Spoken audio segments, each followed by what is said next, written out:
Yo, what is up guys? So here we go again. And today papakita ko kung paano i-cash out or i-convert ito sa Wemix or sa Wemix na pala to.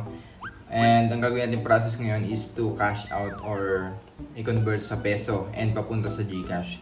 So click lang natin to, then marireceive natin yan dito sa ating wallet. Okay, so click natin settlement. Then may lalabas dito.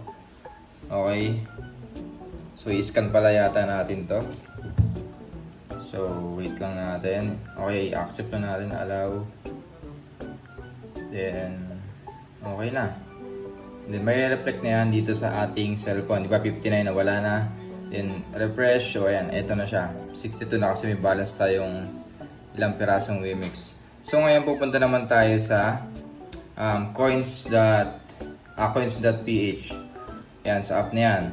Then, kukuhain naman natin yung address dito. Punta natin sa deposit. Click deposit. Then ito. Receive. Crypto. Then search naman natin Wemix. Okay. Wemix. Yan. Click na yan. Then copy yung address. Yan. Copy. Okay na. Then balik tayo dito. Then click to. And transfer. And paste lang natin yung address na yun.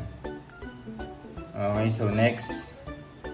Then, syempre magtitira tayo dyan. Gawin nating 61 lang. Kasi kailangan natin lagi may tira dyan na gas fee. Okay, 61. And send. Okay. So, okay na. Mawala na yun sa ating balance.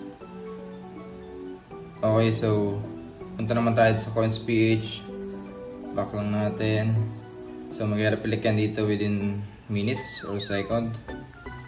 Baka natin dyan. So, dyan pa para natin natin. Pagka yung ideas natin. Okay, pa rin. Siguro nga pa ito. Okay. Ayun, okay na. Nag-reflect na. So, ito na siya.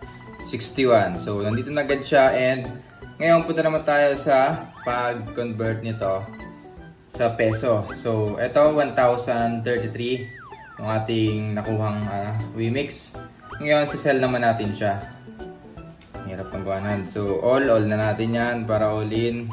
So, as of now, 16.45 ang palitan dito sa coins.ph. So, sa website ng CoinGecko is ano yan, 16.89. Pero ngayon, dahil nga sa coins.ph, may tax. Alam nyo na, Pilipinas. So, review na natin yan. Ayan, so ang makukuha na natin ay 1,012. So kanina 1,033. So ganun din kalaki yung ano no,